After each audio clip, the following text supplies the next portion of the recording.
Hey, beautiful souls. It's Stacey Luces. Welcome to Beyond the Quo.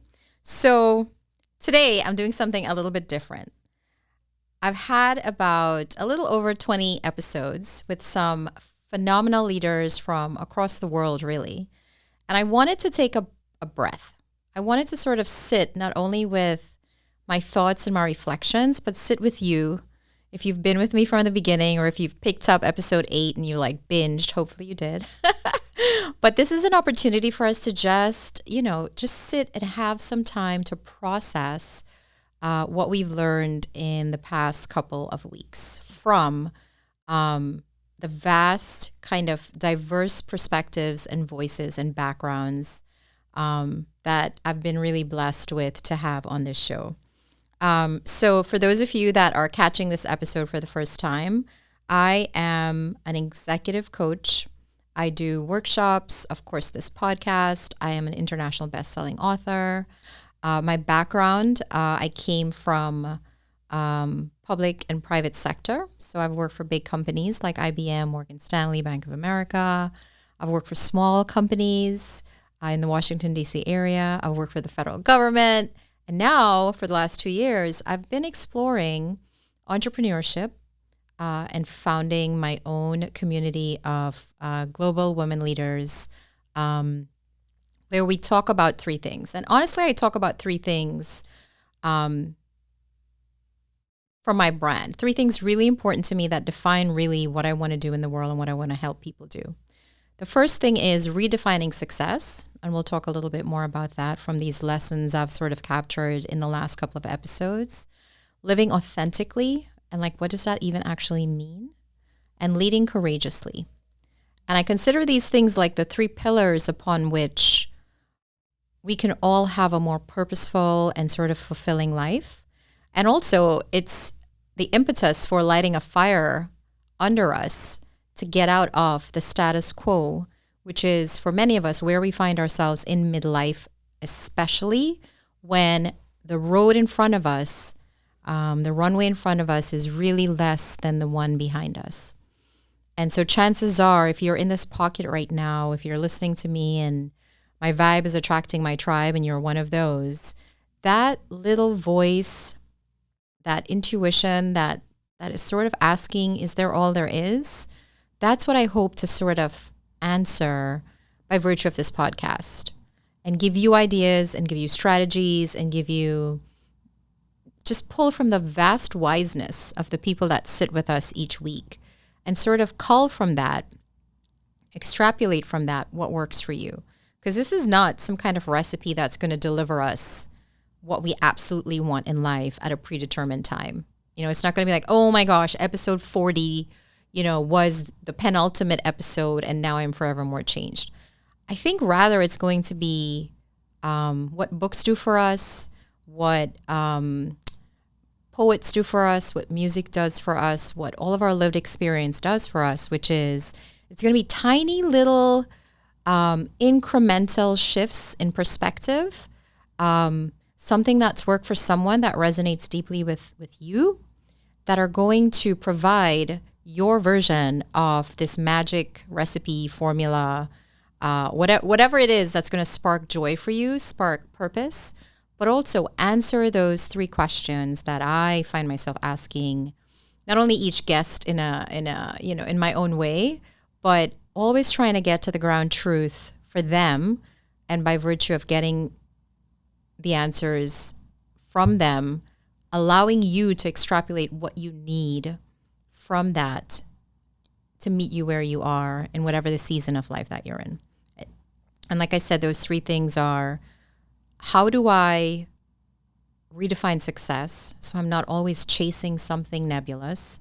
How do I live more authentically so I don't feel like I'm auditioning or pretending every single time I open my mouth or make a post or sit in a meeting, or I come home and I feel like I have to shed the identity that I wore throughout the day to meet the expectations, whether unspoken or it's in your own mind about what people need from you or who you think you should be.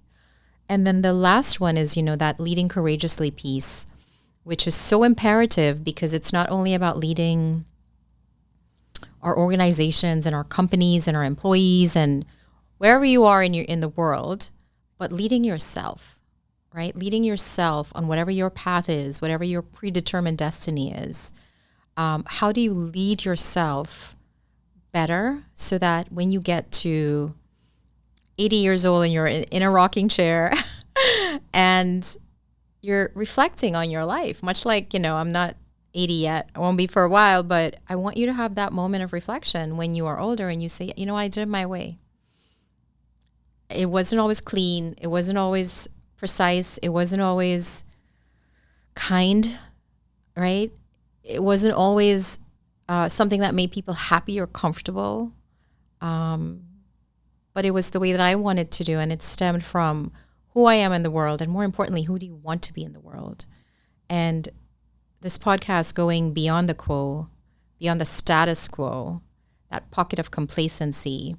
How do you get beyond that to the life that's waiting for you on the other side, to the relationship that's waiting for you on the other side, to the wealth that's waiting for you on the other side, to the friendships, right? Like that really is the essence of what this podcast has been about. And for me, test driving all of those conversations these last weeks has been so, oh my gosh, so fulfilling, but also it teaches me something every day. And it teaches me that I still have a lot to learn, right? I still have a lot to learn and I have a lot to share, and my capacity for both of those on any given day, on any given episode, on any given time that I have feedback with someone about an episode that sparks something within them has been so gratifying. And so,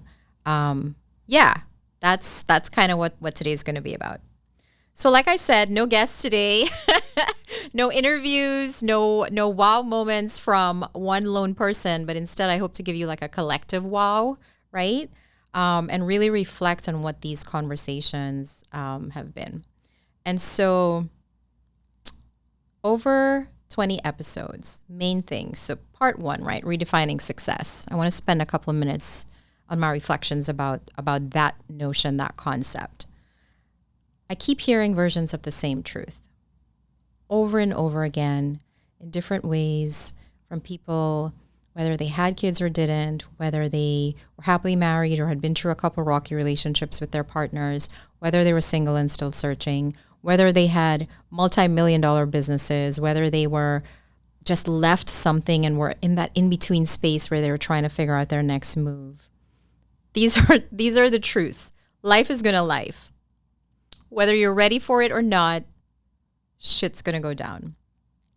It's not gonna ask you for permission, whether that's a loss, whether that's financially or emotionally or spiritually, whether it's a betrayal, whether it's burnout, or in my case, when I had my significant, medical detonation, if you will, that caused me to redefine success, whether it's an unexpected reinvention, right? You just wanted something different. The difference between staying stuck and rising beyond, I feel after all of these conversations, really comes down to 2 things: community and courage. Those things go hand in hand, like both sides of a coin. Community and courage. The courage it takes to stand in the pocket of that hurricane, whatever's happening in your life right now, whether it's, and sometimes the hurricane can be normal day-to-day life. That's the crazy part. Sometimes the job is fine, the relationship is fine, everything is okay. And I like to say, if you ask me for a recommendation for a surgeon, and I said, I have a guy, he's a solid 5 out of 10. There is no way in hell you would take my recommendation and go let that person cut you open and perform that surgery. Why would you go for a 5? And yet many of us are living a 5 life, a status quo existence. And so part of the challenge is, part of the courage it takes when you are in status quo, when you are living at a 5, and it's not horrible, but it's not excellent, it's not immaculate. Where does that fire come from to move the needle closer to a better version of not only yourself, but a better version of your life? And that's where the rubber meets the road, right? And our guests have sort of shared that. And so what I've also learned from them is that many of us, myself included, many of them, their version of what success meant, what the metric of success in their life has meant, has been handed to us by someone else. And many times it's very materialistic, right? Like it's the salary, it's the title, it's the corner office, had all of those. And another badge of honor I've heard is how busy people are, how together we look on the outside. I like to jokingly call it this podcast is the REAL, the real versus the REEL. And for every single guest, bar none, that has been something they've talked about, which is through their own reinvention, their own sense of purpose, their own journeys, they have decided that success isn't about achievement, right? Which is the old version of the existing version for many, but it's about alignment. And that sounds so squishy to some of us, right? It sounds like, oh yeah, Stacey, that's really good to say, but I've got bills to pay and whatnot. And I get it. But I want you to sit with that for a little bit, right? Every guest, regardless of industry, age, or background, shared moments when they had to unlearn whatever their version was of success. And for many of them, like myself, it came after a loss. And I want to challenge you that it doesn't always have to come from a loss. It doesn't always have to come from something bad happening. You can predetermine and create space and opportunity to have these micro reinventions without something in your life blowing up, whether it was your health, whether it was your relationship, maybe it was your marriage, whether it's you are grown and you have the titles and all of the accolade and all of the corner office things and all of the cool things, but your adult children or maybe your family, they don't feel like they know you. You don't feel like you know them, frankly. So it all boils down to those things, right? For others, it came after burnout. But for many, and remember I'm talking about this level 5 living, it's come through an ache, a sense of longing, a sense of missing some key ingredient, right? And you can't shake it. You can't shake it. And I talked about this in my first inaugural episode. Like, is there more? And then we feel guilty about wanting more. If we have, quote unquote, what we need, we should be grateful and accepting that it's not worse. And I want to challenge that if that is how you feel. Because redefining success means getting radically honest, brutally honest with yourself about what matters now. And it's asking, what does peace look like for me? That's such a foreign word to many of us, peace. Yet I've coached hundreds of women. I've given numerous keynote speaking to leaders across the country. I've written a book and we did book tours, and peace. I just want to feel peace. Not big P, peace, but inner peace, an inner sense of certainty that I matter, that I belong, that I know what the hell is going on. And a lot of us are missing that right now.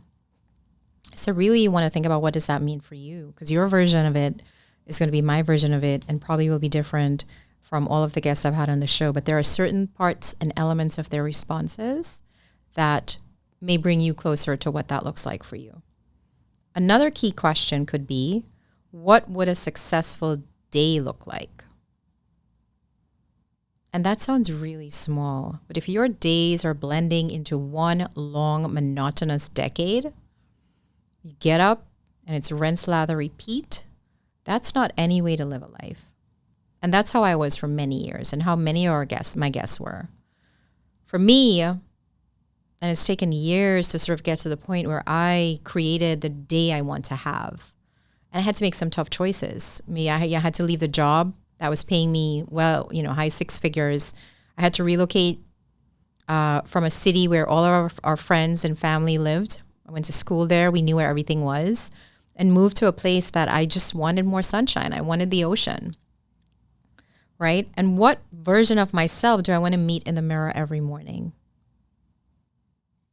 Sometimes I guarantee you, because I've got kids, I've got an 18-year-old and a 14-year-old. And when they were younger, especially when I was in the thick of momming them and working and commuting and all of the things, there were some mornings, you guys, I would brush my teeth, wash my face, put my makeup on, and didn't actually look at myself in the mirror, like my eyes. Like had a moment where I looked at myself and even acknowledged the me in the me. The me in the moment, the me in the chaos. And I think we can go on for decades doing that, yeah?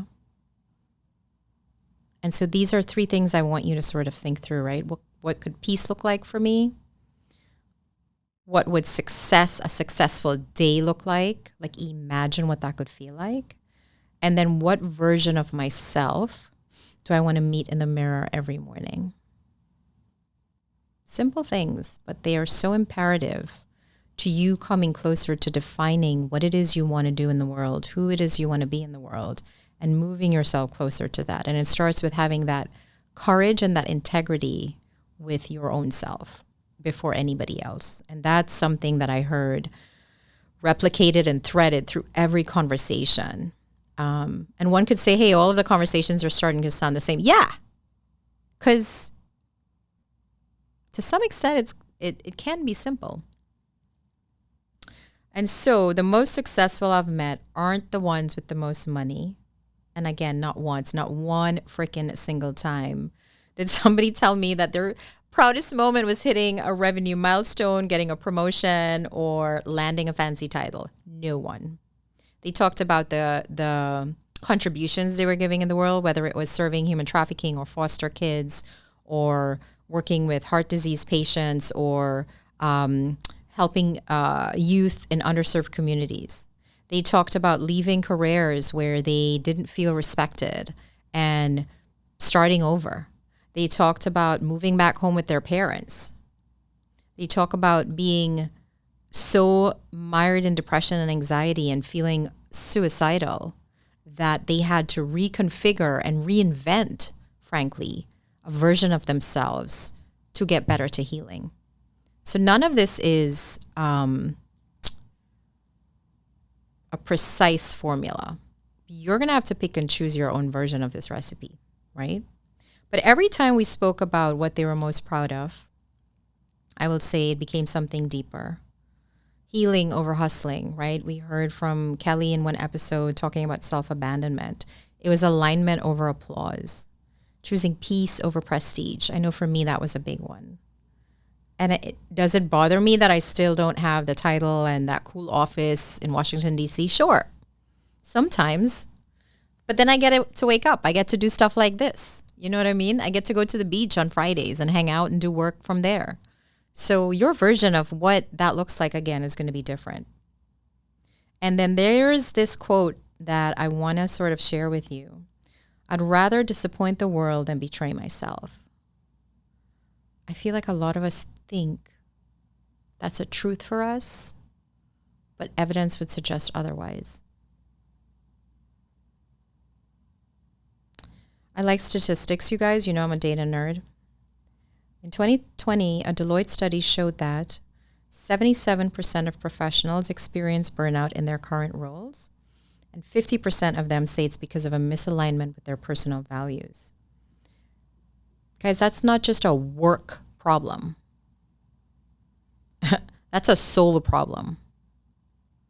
And I will tell you in my practice, and again, a lot of people call it different things. Some people build get that core values alignment from their faith.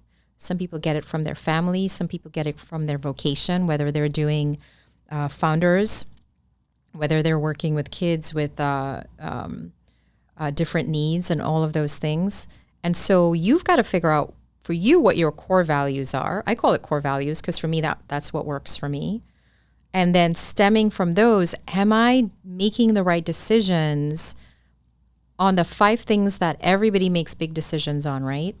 Number 1 is our career, where we spend most of our time, right? Our talents and our gifts go towards producing or serving or doing something. It's about our spirituality. That's the other big bucket. Do I feel connected to some kind of higher purpose? For a lot of us, it's religion. I'm spiritual, more so than defined by a religion. The other one is fun, recreation, play, which sounds weird. But without enjoying and allowing ourselves to lean into the magnificence of life, everything else feels harder. And then the fourth one is, am I on 4? Yeah, whoever's counting.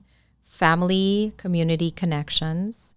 And think of those as like tiers, right? Tier 1 is kind of your inner circle, whoever your partner is, maybe your children, maybe your parents, maybe some friends. And then one level out, tier 2, what does that look like? Maybe those are your coworkers or, people that you see a couple times a week or a month.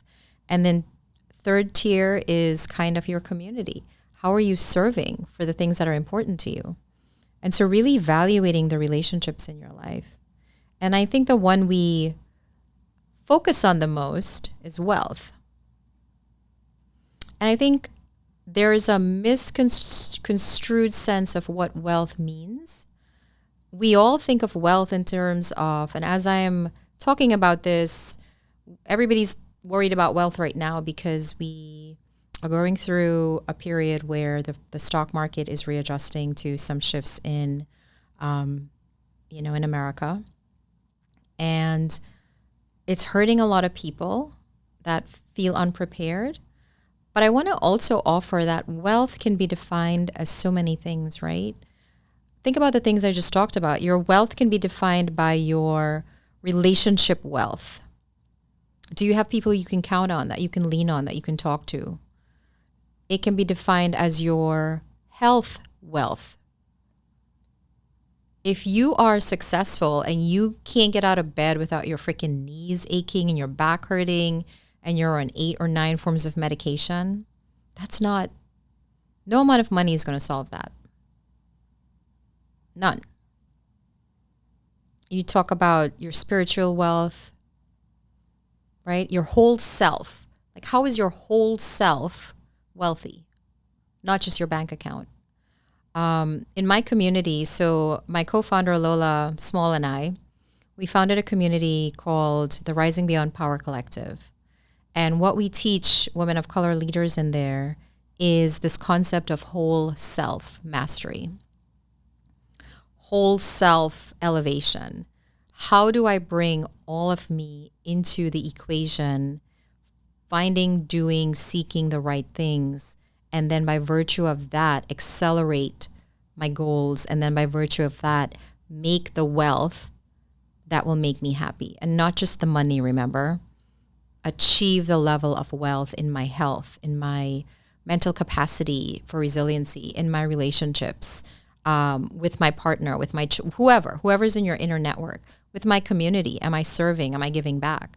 Like, what's the whole self, your whole self capability and aptitude to function and to do that? And so it's really imperative that for you, as you are kind of listening and reflecting alongside me on this episode, and just, for the rest of the week or whatever, really pay attention to your version of not only success, but your version also of wealth. And maybe it's time to kind of challenge some of those norms, because success without soul is just survival, right? So you can still have the salary, the house, the Instagram perfect profile, and still wake up every morning with kind of that pit in your stomach. And I know some of you are listening are like, shit, is she here with me? How does she know this? Because I was you. I still am you sometimes. Because when success costs you yourself, it's too expensive. It's not worth it. Yeah, I've got some notes. So, another point of homework reflection for you. What would success feel like if it wasn't tied to anyone else's approval? And, there are some of us that are adults and still seeking approval from our elders. That's neither good or bad. It's just an observation. And then if you don't have to impress, audition, or perform, or prove anything to anyone, what does that look like? What could be different in your life? What if you launch that side project or that thing you've been thinking about for years? What if you picked your kids up and actually stayed present with them in the car instead of trying to answer that email or that text. And they haven't seen you all day and they're probably overstimulated and just want you to look at them and connect with them. Maybe it's allowing yourself to dream something big. I will tell you the life I have now, and for many of my guests, we all have laughs about it in a good way. A lot of what they are living right now, they could not have envisioned a year, 2, 3, 4, 5 years ago. None of them. And it's because once you start and you start building that incremental improvement, God, man, magic happens, right? Notice I'm using really cool words like magic and peace, dreaming. I feel like sometimes we are so stuck in the monotony of I'm tired, I'm overwhelmed, I'm stressed out, I'm frustrated, that these other words, this whole other side of who the life we could be living is pretty diluted. Here's another truth I've learned. You are allowed to outgrow the version of success you once prayed for. I will say that again. You are allowed to outgrow the version of success you once prayed for. You're allowed to outgrow the life you once begged for. That causes so many of us so much guilt and anxiety.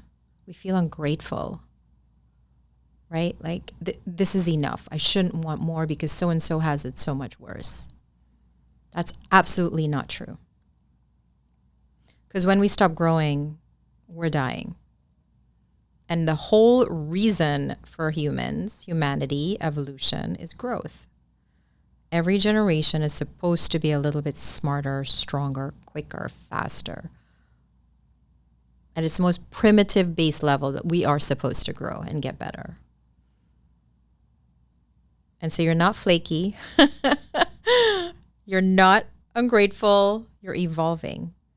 And you're waking up to the fact that someone else's definition of success is not your final destination. And that's not weakness. Yeah, don't let anybody tell you differently. That's wisdom. And that's how you answer that little voice that's kind of challenging you and poking you in the eye and saying, hey, psst, are we good? Is this it? Why aren't we happier? Just remember, you're not here to settle. You're here to go beyond the quo, right? So I want to talk about kind of part 2, which for me is so huge. So as you guys know, I'm an immigrant, woman of color. I came here when I was 17, half a suitcase, one of 5 kids. The hardest thing for me to still do automatically is live authentically. How shitty is that? And I'm not talking about walking around being fake. I'm talking about walking around giving people the version of yourself that you think you have to be in order to be accepted or promoted or invited.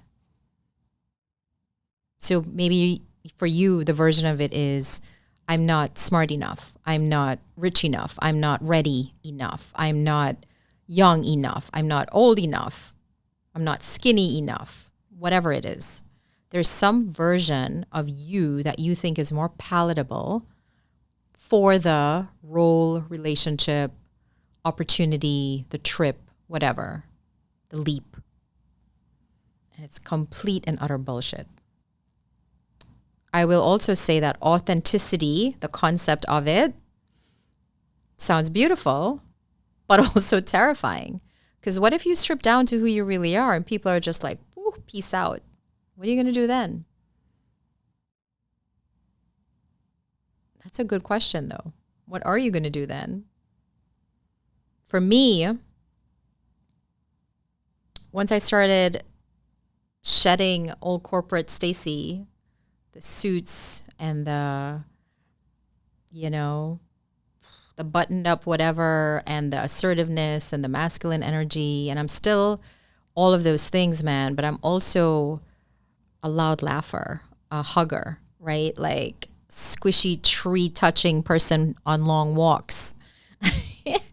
I love working with people that I get to choose who I work with. And so I don't know what your version of that is, but all of the guests, bar none, had to think about living authentically and being more truthful to who they are, no matter what background they were from, and staying true to their values, trusting their boundaries. Everybody talked about boundaries, and staying true to their voice, even when their voice shook. Remember what I told you about courage, right?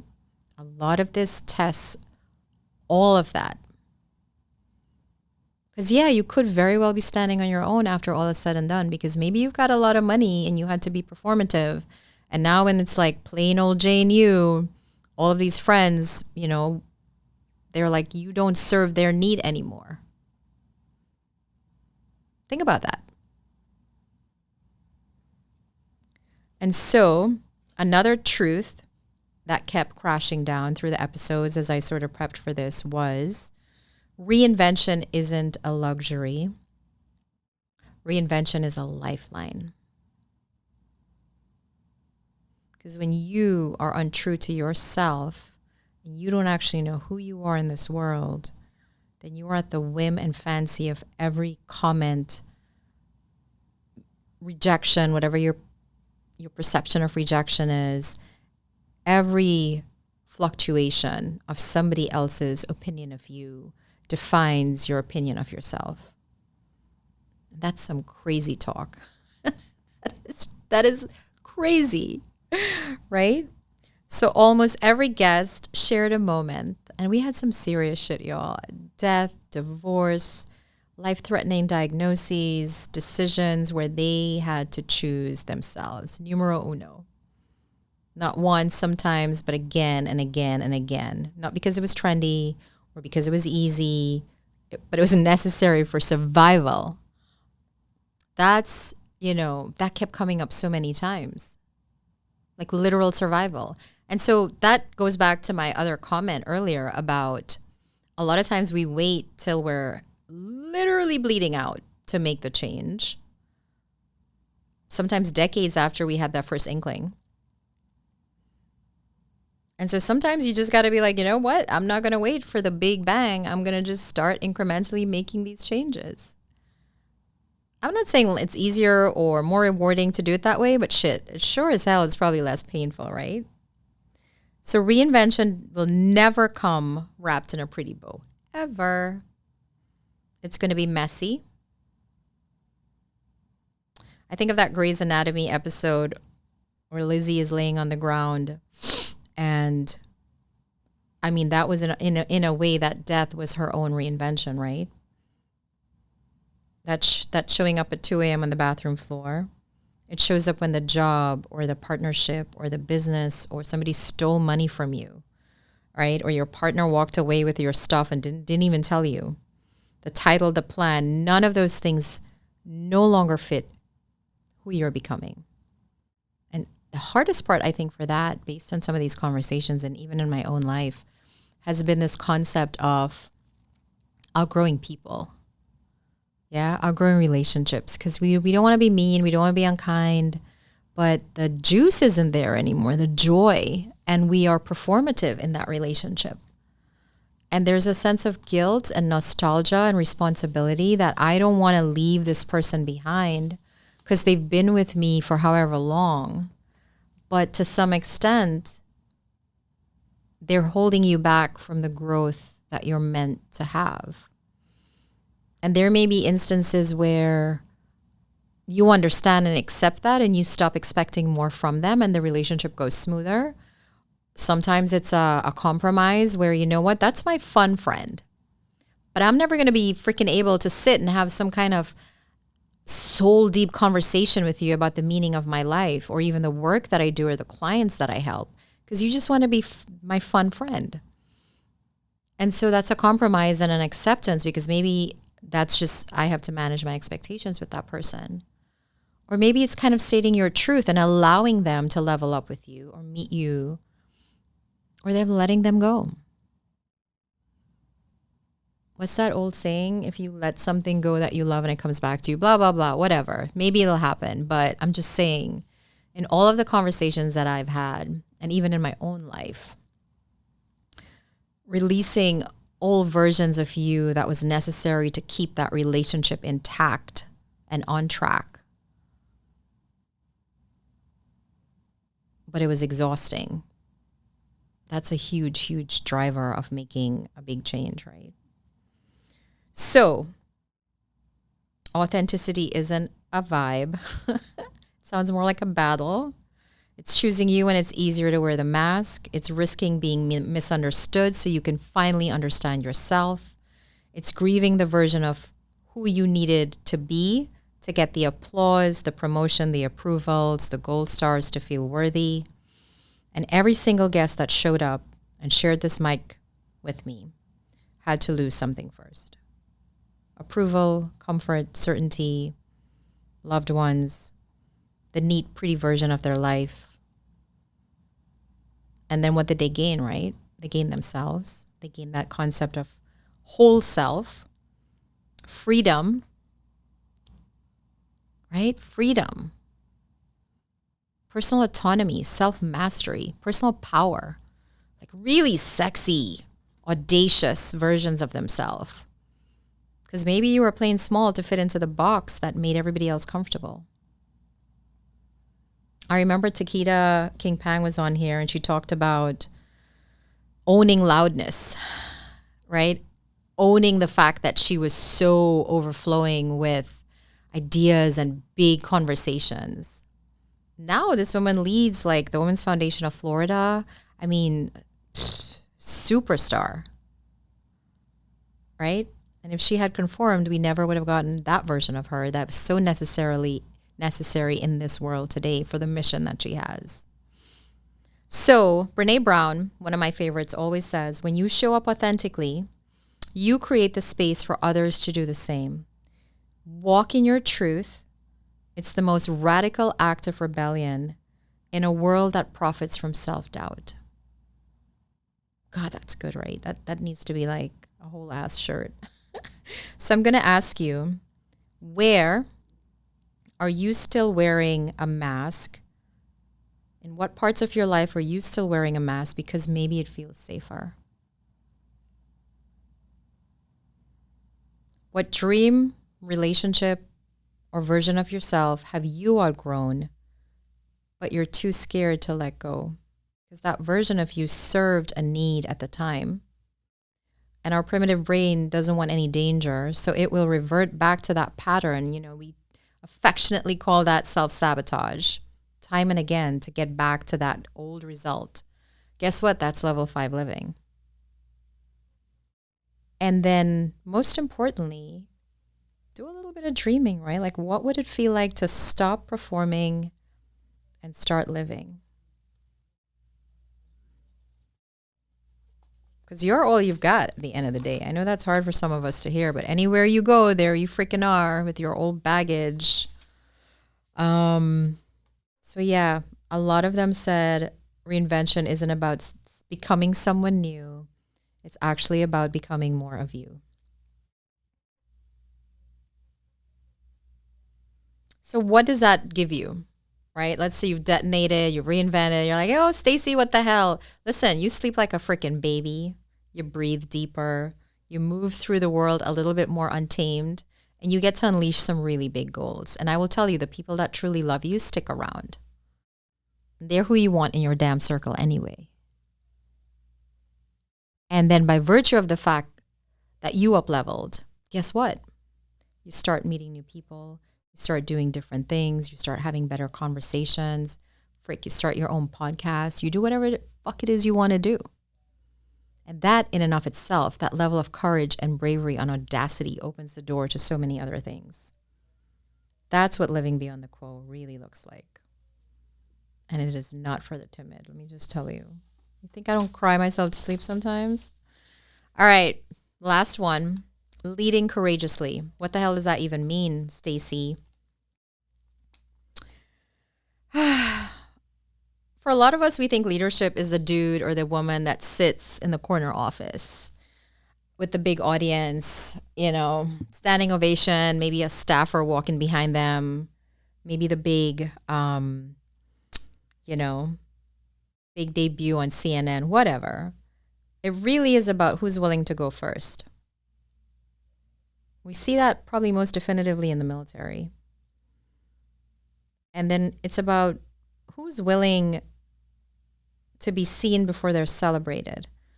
I see that a lot with founders who do nonprofit work, which sometimes is really a thankless job, but it's so necessary for the healing and health and elevation of our communities and our cities and our country and our world.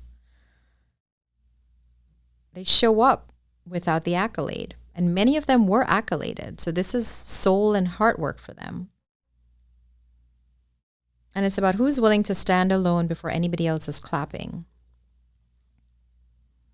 A lot of time, entrepreneurs or people that are big idea thinkers, we call them affectionately disruptors or, whatever. They have a vision, man. They have some idea collated from so many different things that they're seeing and learning and being exposed to in their lived experience. And we see it sometimes I see it sometimes, I should say. There are some of you on here without children. I see it with my teenagers. And they're willing to kind of stand alone with their dream, even when everybody else is like, oh, hell no. Because they can see it. And nobody's clapping and cheering you on and investing in you and calling you to see how it's going. You're just in the ditch with it. And that's okay. Sometimes when I'm building things and incubating things and I'm spending 14, 15 hours on it, I'm like, shit, I'm not even getting paid for this. But it brings me so much joy. It brings me so much joy. And I just want to get up and do it all over again. And that is a form of living authentically and leading courageously that is, man, if we could bottle that, it would be fantastic. So, big lessons from past episodes. Leading courageously is about self-responsibility. It's about saying, this is my life, my story, my healing, my purpose, my voice. And I am not going to wait for permission to rise to do it the way that I want to do it. I posted this quote the other day, your opinion of me is none of my business. It really isn't, especially if you're a creator doing things your own way. So, courageous leadership. Let's wrap this up. Leaving when it's easier to stay in the sense of that job or that status quo relationship or whatever the thing is that isn't serving you anymore. It's about beginning again when the world expects you to be over it. So many people are getting laid off. So many people are in financial predicaments. So many people have had losses, deep personal losses, whether it's a spouse or family member or child, whatever. And instead of being over it and coping, it lit a fire under them to do something not only incredibly rewarding, but to honor the memory of the thing that they lost. Saying no more to cycles that silence you or circles that silence you. Maybe you belong to an Ivy League school and every time you go there, you think you are not as successful as the crew. And so you walk away feeling smaller and diminished. Maybe that's a decision you have to make about what your circles could look like. Choosing reinvention over resignation. A lot of us have resigned in our life. We retired. The car is driving. I'm going to stay here until I die. Ugh. Every courageous leader I interviewed over the last 20 episodes were not chasing power. They were anchored in purpose. They showed up messy, definitely showed up scared. And they showed up not because they had all the answers, but because they knew the real flex is having better questions. Because when you ask better questions, the answers will come to you. I like to use words like empathy and courage, right? And I think that those are underestimated leadership capabilities. We all want authority and decision making. The hard power won't moves. Soft power really builds results because you build coalitions. And you build coalitions, you build relationships. And you build relationships, you build trust. And that's when people do business with you. That's when people do life with you, is when they trust you.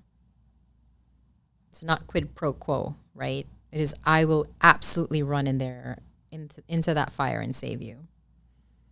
And so outside of the boardrooms, that really is true also for relationships, your marriage or your partnership. I know for me in parenting, it has made a true difference. And I know for a lot of people, including myself, in my own self-healing and my own self-work and my own ability to catch myself when I'm in a pattern of bullshit, when I'm in a pattern of denial or going back to what has worked in the past and not pushing through the discomfort, it has served me time and again. The people who lead courageously are never the ones who feel ready. I will repeat that. The people who lead courageously are never the ones who feel ready, but they start anyway. They're willing to move forward even if deep on the inside we're throwing up in our mouth. I know that's gross, but it is what it is. So let me ask you a couple of reflection questions. Where in your life are you still waiting for someone to validate you before you make a move? Where in your life are you waiting for the perfect moment when deep down you know it'll never come? Where in your life have you been hiding when you were built to lead? These are not easy questions. When I go through this phase of my coaching program, my 90-day container with women, this is where the ugly cry comes out, the denial, the Stacey, I think this isn't for me, I want to quit. Heck, it was the same for me because this is where we confront. Remember that the first part of this I was talking about looking at yourself in the mirror and what version do you want to confront every morning? These questions help you. So courageous leadership, my friends, doesn't start when someone gives you a platform or a microphone or a follow. It starts when you build one under your own feet. It's starting when you don't feel 100% confident. Starting, you decide it's worth it anyway, even if maybe you're not getting paid for it yet. You start when you know nobody's clapping, nobody's accolading you. And you have to decide, and only you, I'm not waiting another year, another degree, another round of approval to step into the life I know I'm meant for. Because courage isn't a personality competition. It's muscle. It's building muscle. It's doing the same thing over and over and over and getting your reps in and fucking it up and going again and again and again. The one easiest example I have for that is every morning I start with a cold shower. Ugh, it's awful. But I have to train my mind to overcome my body's comfort and do the action anyway. I say that, and my caveat is if I'm somewhere where there's dead of winter, I'm not doing that shit, so whatever. But know this, right? Every time you speak up, stand up, show up, when it would be easier to stay silent, stay small, stay protected, stay safe, are you betraying something within yourself? And for many of us, that is a truth. Know that when you do the opposite of that, you are leading. For some of us, we're shifting generations. For many of us, we're building a life beyond the status quo. And I just want to, again, emphasize that you don't have to feel ready. You just have to feel willing. Knowing that it's going to be messy. Knowing that you're going to get it wrong. Knowing that you don't know exactly what you're going to look like or how you're going to feel at the end of it. Even when it's inconvenient. Even when you're freaking broke sometimes. And even when nobody gets it yet. I know sometimes I say things and I'm sharing things with my spouse and I can see his face looking at me like, do what now? He supports me, but he doesn't get it. And that's okay. I am willing to be the only one that sees it until it is screamingly apparent what it is I'm trying to do. And so if you're waiting for someone to tell you that you're enough, I'm going to be the first to tell you that you already are. And you can go ahead and lead like you are. All right. So wrapping up, living beyond the status quo. This podcast has been so, I don't know. I'm glad if you listen, but really I feel selfishly it's for me. I get to curate all of these delicious humans and all of these delicious leaders and all of this delicious knowledge and sort of level up myself also and my family and my business. But if you've been rocking with me since episode 1, you know I said Beyond the Quo was about blowing up any outdated scripts we had on what success meant, what living authentically meant, and what leading courageously meant. 20-something conversations later, I feel even more fiercely about this podcast, but also on the track that we're on. Because here is what has been reinforced in my bones from all of this. Living beyond the status quo isn't about rebellion for rebellion's sake. It's about reclaiming your life on your terms. It's about looking at everything you were told about success and your own worthiness and asking yourself, does this actually fit the life that I want and that I deserve? It means refusing to define your life by tired-ass rules that you didn't make. It means choosing your messy, beautiful authenticity over approval that doesn't serve you anymore. And it's probably never going to serve you when you sit back at 80 years old in that rocking chair reflecting on your life. And you know that one time Bob said I did a good job? F Bob. It means leading your life and not standing around waiting for someone else to hand you permission to start. It means letting purpose and not pressure guide you. And especially if that pressure is fear of failure. And especially if that pressure is I'm not ready yet. You're never going to be ready. You're not behind. You're not broken. You're not late. You're not too old. You're not too young. Level 5 is only 2 or 3 steps away from something a little bit more extraordinary. But nobody can push you over that edge. It's your choice. It was my choice. It was all of the people that I've spoken to and shared with you. And they shared their stories of leaders they worked with and people they worked with. We all have that choice and that decision to make. You don't need another degree. So many people saying, I'm waiting to get that MBA or whatever the heck it is. You don't need 100 hours more of practice. Okay, maybe some of you, if you're doing surgery, go get the practice. You don't need a 10-step perfected routine. You just need that one thing, that decision. My friend Julie, one of the previous episodes, talked about you're one decision away from just a completely different life, right? And you need that line in the sand moment, which we've all shared with you. I've shared it so many times in my story, where you are done settling. You're making a decision to not go back. You're making a decision to leave a life that feels hollow. There's no more shrinking. There's no more hiding. There's no more excuses. There's no apologizing. You're just done. And you're ready for more. Own that. So I hope that you've enjoyed this episode. I built it. I curate people that inspire me and make me laugh and make my chest hurt a little bit because, oh my God, could I ever do something like what they're doing? And so it's aspirational for me to have some of them on here.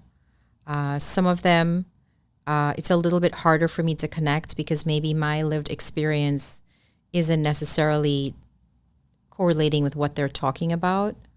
But we all have shared human experiences. Grief, love, loss, denial, victory, success, gratitude, faith, honesty, integrity. And so I try to really extrapolate from the lived experience, the human experience, so that you, as you listen to this, as you cull from it what you need and take from it what serves you, you find elements of those in your own story. So we're not here just to have a good time, even though we do, hopefully. but we are here to go beyond the status quo, one brave, messy, powerful step at a time, where we do this in community and with courage. So you've already done the quo. It's time to go beyond. Thanks for joining me on this very special episode, my first solo episode. And if this episode is something that has lit you up, excited you, given you things to reflect and pause on, please send it to a friend. And they don't have to be at their breaking point, but definitely if you sense that this would be something that would be helpful for them, share it. Tag me on social media. On Instagram, I'm at Stacey.Luces, Luces, and Stacey with an E. That's the only way to spell it. And if you're ready to rise beyond the life you've settled for, welcome to Beyond the Quo. Thanks for sharing today with me, and I will see you next week. Thank you.